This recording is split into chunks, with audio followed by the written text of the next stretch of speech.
지금 뭐 여러분이 뭐 요새 1.5도에 대해서 많이 들으셨을 겁니다. 2015년도에 전 세계에 있는 국가가 모여서 매년 기후변화 협약 당사국 총회를 엽니다. 그때 2015년도 파리에서 회의가 열렸고 그때 파리 협정이 체결됐습니다. 그래서 저희가 지금 견뎌낼 수 있는 것은 약 1.5도를 어떻게 버텨낼 것인가. 그런데 요새 지금 저희 매일매일 벌어지고 있는 몸의 온도를 느껴보시면은 점점 다가서고 있다, 위험하다 이런 상황이 있죠. 그래서 국가별로는 파협정 이후로 2050 탄소 중립 목표를 설정하고 그에 따라서 각 부문별로 그걸 달성시킬 계획이 구체적으로 가고 있습니다. 그래서 우리나라는 이제 2030에서 감축 목표 NDC라고 있는데요. NDC를 설정을 했고요. 그 중에서 가장 온실가스 많이 나온 게 산업 부분입니다. 여러분들 집에서 많이 줄이고 했지만 그게 줄일 수 있는 양이 한계가 있죠. 아시지만 철강 분야가 그 중에서도 가장 높게 지금 나오고 있죠. 밑에 보시면은 나오시지만 그 제철 제강 분야가 31.7%로 가장 높습니다. 이건 최근에 지난 연도 굴뚝 자동 측정기기에서 이제 측정한 결과입니다. 이건 뭐 어쩔 수 없는 현실인 거고요. 때문에 사실은 이 굴뚝에 나오는 것이 결국 시민들한테 느낄 때는 대기 오염, 건강 이런 문제로 피해를 사실 입고 있는 게 현실인 거죠. 이걸 줄여나가는 것이 국가 전체로 따져서는 또한 중요한 부분이 돼 있고요. 근데 이제 좋은 희소식은 앞서 말씀하신 대로 수소하는 제철과 관련돼서 수소하는 제철 롤을 만들어야 하는데 그게 엄청난 비용이 들어가는데 국가에서 6월 26일이네요. 한국형 수소하는 제철 실증 기술개발 사업비 8,146억 원이 이제 통과됐습니다. 사실 이러한 예산이 심사를 하고 결정되기까지 굉장히 지난한 과정이 있는데 지금 시간이 너무 급박해졌습니다. 아까 이제 축사에도 나왔지만 미국 트럼프 대통령이 너무 강력한 관세 무기를 들고 왔기 때문에 지금 이걸 제고할 시간이 없어서 빠른 판단을 내려서 이게 지금 실행되는 걸로 좀 바뀐 상황입니다.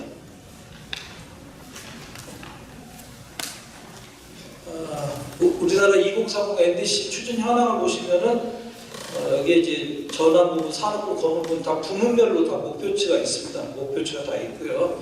그 중에서도 산업 부분이 차지하는 비중이 워낙 높기 때문에 산업 부분에 주요 8대 온실가스 업종들이 있습니다. 철강 부분, 그다음에 시멘트 부분, 그다음에 제지 부분 이런 부분들이 있는데 이게 맨 앞이 철강 산업 쪽이 가장 큰 포지션을 차지하고 있습니다. 그리고 이어 보시면 2015년도부터 25년 올해까지 NDC 관련돼서 국가에서 세운 계획들, 그다음 추진하기 위한 부분들, 그다음 중간에 변경 과정이 있었습니다. 지난 정부와 현 정부에서도 좀 변화가 있고 지금 현재도 좀 내용에 대해서 다시 살펴보고 있는 상황이고요. 아까 말씀드린 또 1.5도시라는 부분이 너무 급박한 상황이라서 좀 더 강력하게 이걸 가야 할 부분이 있고 그러하기 때문에 아까 좀 전에 이 수소하는 제철로 같은 사업은 해야 할 사업인데 이걸 더 점검하거나 이럴 시간이 별로 없기 때문에 바로 결정을 내리는 걸로 간 것 같습니다.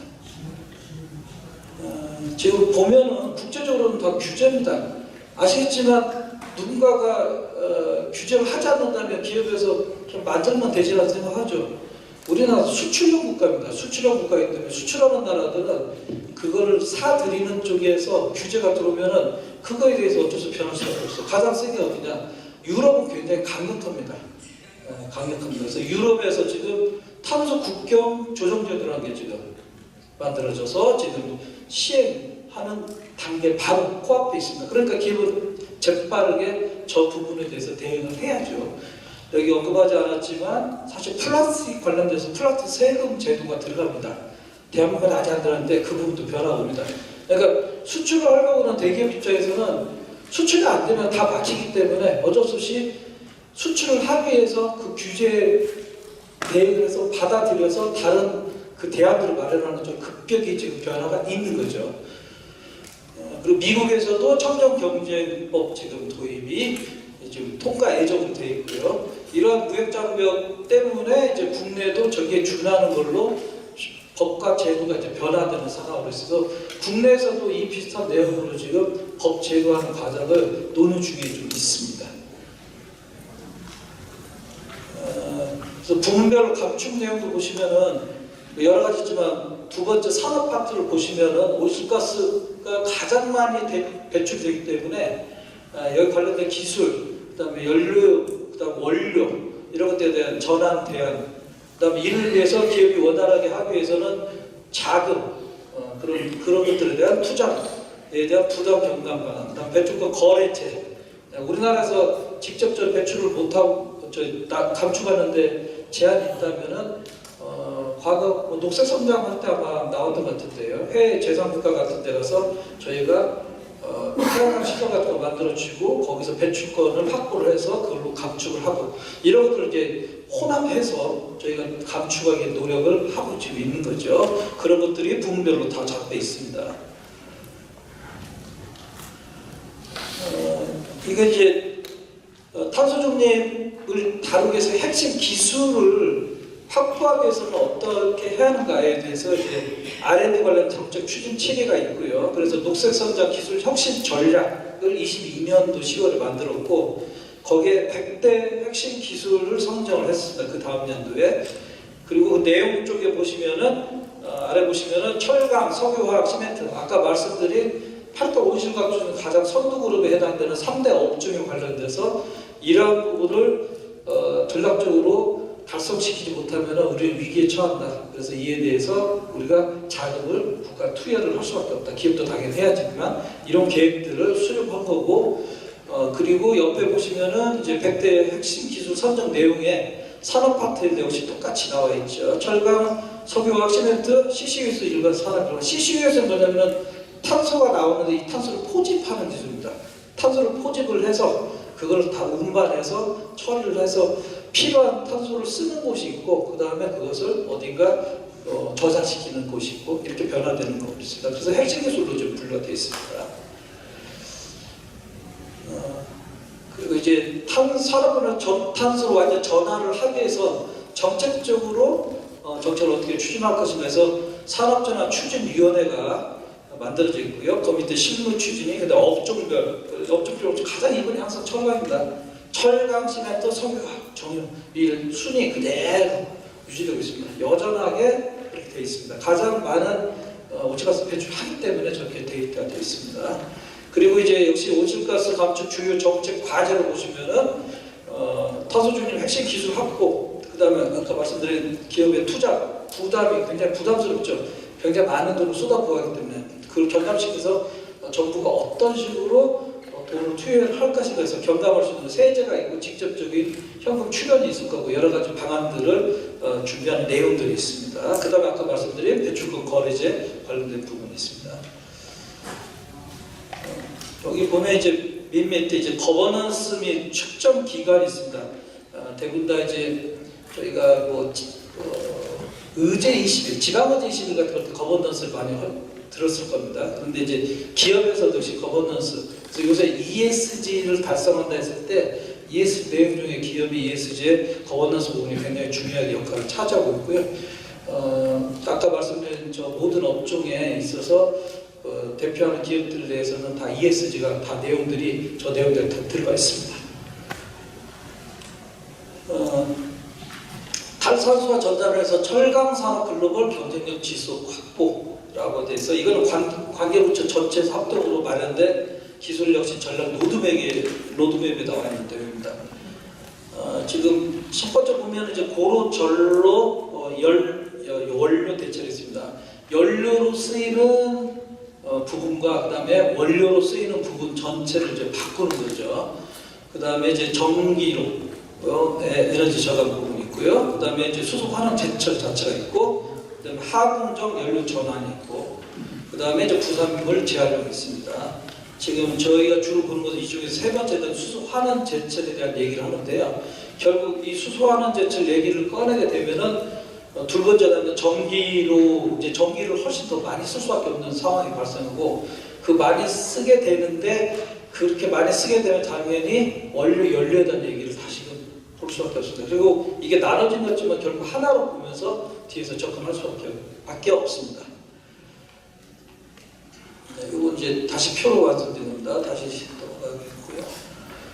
그래서 이제 수소 환원 제철 기술 부분 살펴보겠습니다. 아까 이제 말씀하신 이제 하이넥스 부분이 나왔었는데요. 이제 철광석을 가루화 시킨 상태에서 이제 현재는 석탄을 넣어서 이제 철을 만드는데 석탄을 넣다 보니까 당연히 이산화탄소가 많이 나올 수밖에 없고요. 이거를 이제 수소를 집어넣어서 석탄을 넣지 않고 수소를 집어넣어서 수소가 철광석에 붙어있는 산소를 받아들여서 환원 작용을 일으킨다. 따라서 이제 CO2를 발생시키지 않는다. 이게 이제 수소 환원 제철의 이제 핵심 키워드입니다. 그래서 결국 이제 그린 제철로 가겠다는 거죠. 탄소를 공정사에서 탄소를 만들어지지 않으니까 무탄소, 그다음에 이제 탄소 중립에 해당된다. 그래서 그린 제철이다. 이렇게 얘기를 하고 연구를 해왔고 그다음에 실증 사업에 대한 구체적인 내용을 마련했고 그 정부에 신청을 했고 정부가 그것을 타다가도 받아들여서 예산을 이제 편성하는 것까지가 지금 진행된 상황이고요. 예산 편성된 지금부터 사실 어렵습니다. 이게 할 수 있느냐 없느냐 가능성이 꽤 높다고 보긴 하지만 어떻게 될지는 모릅니다. 사실은. 근데 꼭 달성을 해야 한다는 얘기는 앞에서 15분간 열심히 말씀하셨죠. 사실 달성 꼭 해야죠. 이건 뭐 우리나라 이곳이 아니라 우리나라가 이제 인류 전체를 위해서 누군가는 맨 앞에 해야 할 일이거든요. 근데 대한민국 사람들 머리가 굉장히 좋습니다. 저도 이제 머리는 벗어지긴 했으나 나이가 생각만큼 안 먹었습니다. 안 먹고 아직 60도 안 됐습니다. 저는 반도체 공부를 했었거든요. 30여 년 전에. 그때는 아무것도 없었어요. 굉장히 빠릅니다. 저희가. 외국 가서 눈으로 보면 공장 지나가지고 스캔을 해서 돌아와서 밤에 그릴 수 있을 정도로. 뭐 이스라엘 얘기지만 제가 생각할 때 대한민국 사람들 훨씬 더 머리가 좋아요. 고등학교 때 입시제도 때문에 사실 그때부터 약간 좀 이상해지습니다. 그래서 지금도 아마 제가 볼 때 이거는 아마 달성할 수 있을 거라고 저는 충분히 확신을 갖고 있습니다. 그건 당연히 해야 할 건데 더 중요한 거는 저는 따로 이제 또 말씀드려야 할 것 같습니다. 좋은 소식이죠. 어쨌든 5년간 8,145억이라는 부분, 뭐 국비가 3,000억이고 빈자가 5,000억이지만 저기 일단 결정이 됐다는 거. 그리고 갈 길이 멉니다. 연료를 제치하고 본 다음에 전로 여러 가지 있는데 그 중에 네 번째 해당되는 것만 지금 된 거고요. 나머지 부분도 동시에 병행을 해서 달성을 시켜야만이 이게 완성체가 됩니다. 사실은. 저희가 이제 용광로죠. 가끔 열광의 도가니할 때 용광로를 많이 하는데 제가 이제 포항에 살고 있지도 않고 아마 제가 태어나서 오늘 포항에 세 번째 온 것 같은데 근데 어쨌든 이제 저희는 뭐 열정이라는 게 강하다 보니 용광로를 떠올리는 걸 굉장히 좋아합니다.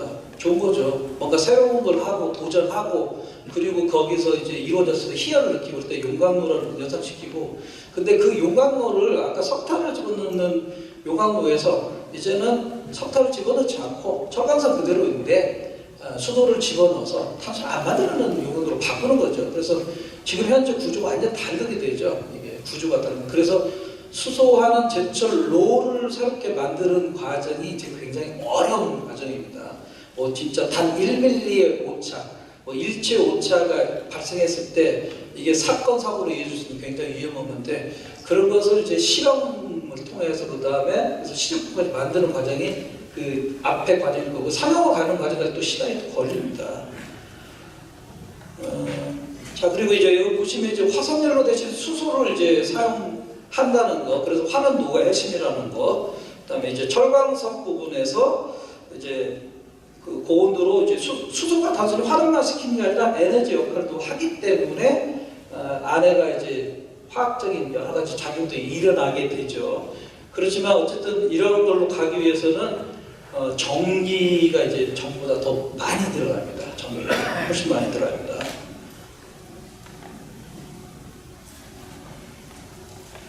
이거 이제 포스코 그룹의 뉴스룸에 나와 있는 내용, 앞에 내용도 그 내용이 여기도 내용인데요. 비교를 했죠. 현재 이제 기존 방식의 이제 고로와 이제 유동 환원로 파이낸스를 아까 설명하신 그 내용, 석탄을 집어넣는 거. 그 다음에 이제 그린 수소로 가기 위해서 유동 환원로인데 이제 하이백스라 해서 수소로 이제 석탄을 집어넣지 않는 세 번째 부분. 그 다음에 옆에 거는 아마 지금 대한민국과 달리 다른 나라에서 좀 하고 있는데 저거 하는 것보다 우리가 훨씬 더 여러 가지 측면에서 훨씬 더 낫다. 기능도 낮고 효용성 높고 경제성 높다는 것을 나타낸 내용입니다. 그리고 이제 마지막으로 그 세 번째, 네 번째 관련된 부분만 특화시킨 거죠. 국내는 이제 대표 철강 기업이 포스코를 표기를 했지만 철강 전체가 한꺼번에 지금 집중적으로 해서 이제 유독 하이렉스 쪽으로 해서 수속 제철, 수속하는 제철을 이제 만드는 쪽으로 이제 만드는 거고요. 오른쪽 거는 지금 이게 기술적으로 좀 이렇게 돼 있는데 그냥 오른쪽 내용으로 가게 되면은 철강석 굉장히 좋은 걸 써야 하는 거, 저 좋은 걸 하기 위해서는 선 과정이 있어야 그러려면 비용이 많이 들고 해서 크게 보면 그냥 경제성 비교해 보면은 너무나 오른쪽 거는 경제성이 안 좋다는 거. 그 다음에 이제 철강석 종류가 여러 가지 있는데 저희가 품질이 좀 안 좋다고 말하는 철강석 종류까지를 쓸 수 있는 것은 우리가 지금 새로 만들려고 하는 그쪽이라는 거. 그런 내용 이제 비교표로 이제 만들어 놓은 내용입니다. 저건 이제 주장은 아니고 국제적으로 철강 분야에서 저거 자체는 인정해주는 내용을 객관적으로 비교를 한 것입니다. 그리고 이 자료는 이제 포스코 역시 그룹 뉴스로 나와 있는데 이제 전력입니다. 전력. 보시면 이제 포스코에서 쓰고 있는 21년도 자료 데이터 보시면은 석탄을 집어넣어서 지금 현재 고로에서 만드는 이런 과정 속에서 부생가스가 나오거든요. 그 가스를 가지고서 지금 발전하는 게 소요 내용의 한 63%를 쓰는 거예요. 근데 저 부생가스조차도 사실 CO2가 있는 거죠. 그래서 저걸 이제 수소하는 제철 쪽 넘어가게 되면은 저걸 쓸 수가 없게 되는 거죠. 그래서 전기로만 가기 때문에 전부 다 전력을 현재보다 훨씬 더 전력을 많이 쓰게 된다는 내용입니다.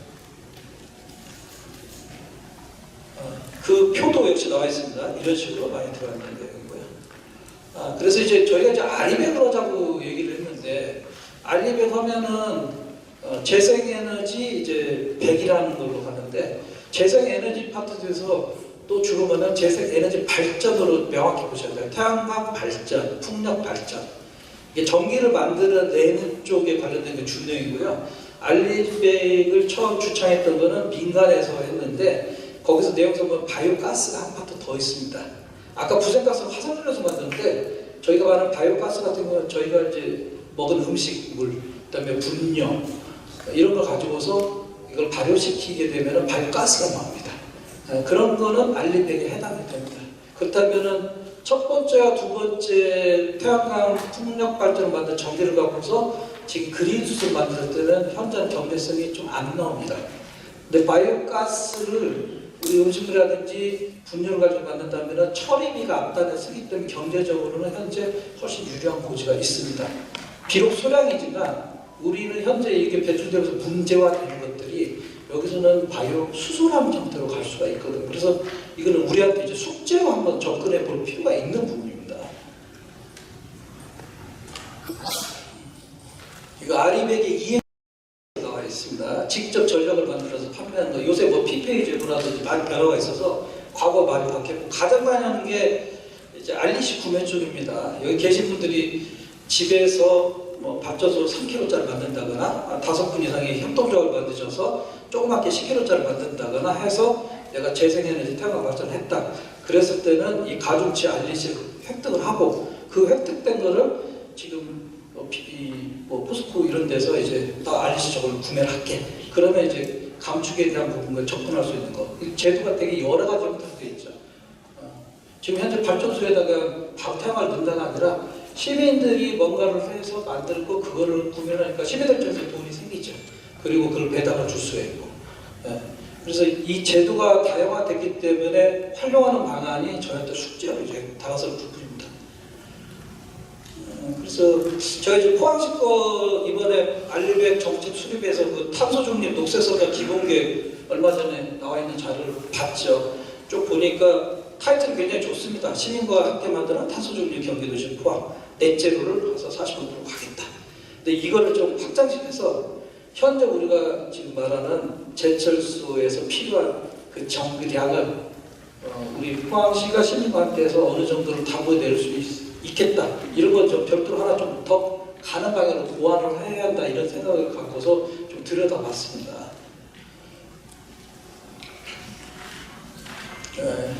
제가 이제 경기도 쪽에서 활동을 워낙 많이 하다 보니까 경기도는 여러 언론을 통해서 알지만 경기도는 도가 중심에 서서 협동조 아까 협동 체계로 그다음 기업과 협동 체계로 가서 좀 알리베 경기 알리베 굉장히 세게 지금 가고 있습니다. 원전 아이가 한두 개 없애버리자 정도 수까지 올라가서 있고 효과를 굉장히 많이 내고 있습니다. 제가 이제 의정부에서도 협동조 이사장을 맡고 있어 저희가 5년 동안 500km 했는데 규모 있는 데는 지금 상당히 높은 수준 가고 있거든요. 주로 공공용지, 공용부지를 많이 활용했습니다.